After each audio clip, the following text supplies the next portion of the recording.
Techno 30,000 টাকার ফোনে যে প্রসেসর দিয়েছে ইনফিনিক্স সেই একই প্রসেসর 19,000 টাকার ফোনে দিয়েছে হট 50 প্রো এই ফোনটিতে।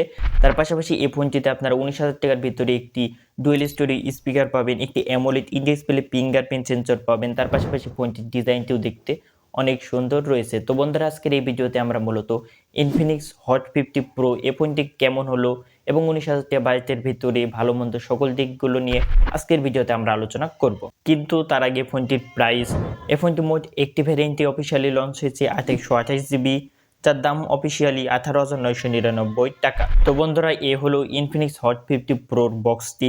তো এখানে আপনারা দেখতে পাচ্ছেন যে বক্সের উপর লেখা রয়েছে 5 ইয়ার্স ফ্লুয়েন্সি প্রোটেকশন, অর্থাৎ এই ফোনটি আজকে কিনে যেমনটা পারফরমেন্স পাবেন 5 বছর পরে গিয়েও সে একইরূপ পারফরমেন্স পাবেন। এটা এক্ষেত্রে একটি প্লাস পয়েন্ট হতে পারে। তো আপনারা ফোনটির বক্সটি ওপেন করলে পেয়ে যাবেন ডকুমেন্টেশন, সিম ইজেক্টর পিন, একটি চার্জার যেটি হলো 33 ওয়াটের, টাইপ সি কেবল, একটি ব্যাক কভার এবং পেয়ে যাবেন কাঙ্ক্ষিত মোবাইল ফোনটি। তো বন্ধুরা, এই হলো ইনফিনিক্স হট 50 প্রো কাঙ্ক্ষিত মোবাইল ফোনটি। তো ফোনটির ডিজাইনটি আপনারা এখানে দেখেই বুঝতে পারছেন যে একটু ইউনিক টাইপের ডিজাইন এবারে ইনফিনিক্স দেওয়ার চেষ্টা করেছে। তো এই ডিজাইনটা আমার কাছে খুব একটা বেশি ভালোও লাগেনি বা খুব একটা বেশি খারাপও লাগেনি। তো এই ডিজাইনটা আপনাদের কাছে কেমন লেগেছে অবশ্যই কমেন্ট করে জানাবেন। তো ইনফিনিক্স এই ফোনটি মোট 3টি কালারে লঞ্চ করেছে, black, grey and blue colour. এই ফোনটির ওয়েট হলো 190 গ্রাম এবং থিকনেস হলো 7.4 mm। তো বলতে হবে যে ফোনটি লাইট ওয়েটের এই মোবাইল ফোনটি। তো এই বিষয়টি অনেকের কাছে ভালো লাগবে।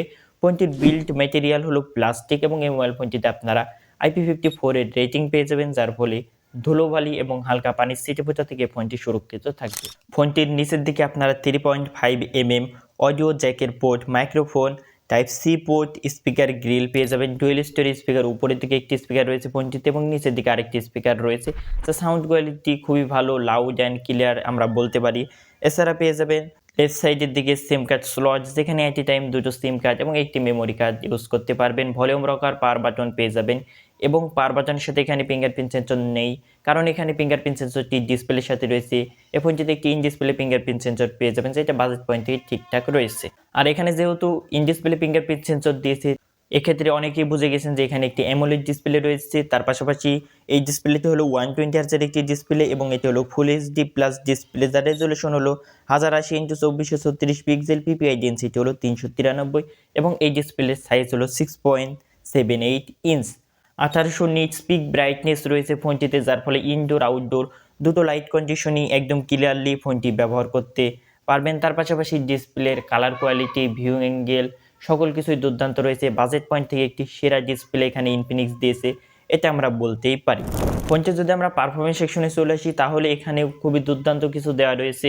তো এখানে ইনফিনিক্স এসওসি হিসাবে ব্যবহার করেছে মিডিয়াটেক হিলিও G100, যেটা হলো 6nm বেস একটি প্রসেসর। তো মিডিয়াটেক হিলিও G100 এই প্রসেসরটি একটি নতুন প্রসেসর এবং এই প্রসেসরটি টেকনো ক্যামন 30S এ ব্যবহার করা হয়েছে, যেটা 30,000 টাকার ভিতরে লঞ্চ হয়েছে।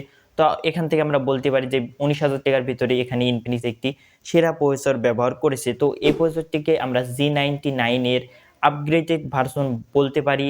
এই প্রসেসরটি G99 এর থেকে বেটার পারফরমেন্স এবং আন্তর্জাতিক স্কোরও G99 এর থেকে এখানে বেশি আসে এবং গিগবেঞ্চের স্কোয়ারও G99 এর থেকে G100 এ বেশি আসে। তার পাশাপাশি ফোনটিতে যেহেতু 5 বছরের ফ্লুয়েন্সি প্রোটেকশন ইনফিনিক্স এখানে বলছে, এর জন্য আপনারা লং টাইমে ব্যবহারের ক্ষেত্রে এই ফোনটি কেনার চিন্তা ভাবনা করতে পারেন। তো অনেকেই ইনফিনিক্সের ফোন কিনতে এই জন্য ভয় করে যে 6 মাস বা 1 বছর পরে গিয়ে পারফরমেন্স খুব একটা বেশি ভালো পাওয়া যায় না। তো এক্ষেত্রে তাদের জন্য প্লাস পয়েন্ট হতে পারে 5 বছরের ফ্লুয়েন্সি প্রোটেকশন এই বিষয়টি।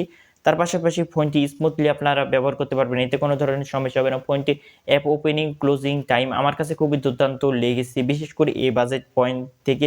ফোনটিতে আপনারা ফ্রি ফায়ার লাইক, পাবজি, এসপার 9, ই ফুটবল গেম ইত্যাদি বেসিক লেভেলের গেমগুলো আরামসে প্লে করে নিতে পারবেন। ফোনটিতে অ্যান্ড্রয়েড 14 পাবেন আর পেয়ে যাবেন XOS 14.5 এবং এই ফোনটিতে 1 বছরের ওএস আপডেট পেতে পারেন, এটা আমরা ওয়েবসাইট থেকে জানতে পেরেছি। আর ক্যামেরা সেকশনে চলে এলে এখানে রিয়ারে দেখতে পাচ্ছেন যে ট্রিপল ক্যামেরা সেটআপ দেওয়া রয়েছে, যেখানে মেইন ক্যামেরা রয়েছে 50 মেগাপিক্সেল, 2 মেগাপিক্সেল রয়েছে ডিপ ক্যামেরা এবং রয়েছে একটি এআই ক্যামেরা লেন্স এবং সেলফিতে রয়েছে 8 মেগাপিক্সেলের ক্যামেরা। তো এখানে ক্যামেরা সেটআপটি আমরা খুবই দুর্দান্ত বলতে পারি না, এ বাজেটের ভিতরে এভারেজ বলতে পারি। ফোনটির ক্যামেরা দিয়ে 2K পর্যন্ত ভিডিও শুটিং করতে পারবেন এবং ফোনটি থেকে তোলা ছবিগুলো স্যাম্পল আপনারা স্ক্রিনে দেখতে পাচ্ছেন। এগুলো আমার কাছে 19,000 টাকা বাজেট পয়েন্ট অফিসিয়াল হিসাবে ঠিকঠাকই লেগেছে। আর ব্যাটারিতে পেয়ে যাবেন 5000 mAh এর ব্যাটারি, 33 ওয়াটের চার্জিং সাপোর্ট, যে চার্জার দিয়ে এই ফোনটির 50% চার্জ করতে অ্যারাউন্ড 27 মিনিটের আশেপাশে সময় লাগবে। এটা কোম্পানি ক্লেম করছে এবং কানেক্টিভিটির জন্য dual band wifi, Bluetooth 5.4, NFC এবং এফএম রেডিওর সাপোর্ট পেয়ে যাবেন এই মোবাইল ফোনটিতে। তো বন্ধুরা, সর্বশেষ যদি ওভারঅল বলতে চাই, অফিসিয়াল যদি আপনারা একটি ফোন কিনতে চান 19,000 টাকা বাজেটের ভিতরে, তাহলে এটি বেস্ট হতে পারে ইনফিনিক্স হট 50 প্রো। এই ফোনটি আপনাদের কাছে কেমন লাগলো অবশ্যই কমেন্ট করে জানাবেন। ভিডিওটি ভালো লাগলে অবশ্যই লাইক করে দেবেন এবং পরবর্তী ভিডিওর নোটিফিকেশন পেতে সাবস্ক্রাইব করে পাশে থাকা বেল আইকনটি অলে সিলেক্ট করে রাখবেন। দেখা হচ্ছে পরবর্তী কোনো ভিডিওতে। ততক্ষণ পর্যন্ত ভালো থাকবেন, সুস্থ থাকবেন। আল্লাহ হাফেজ।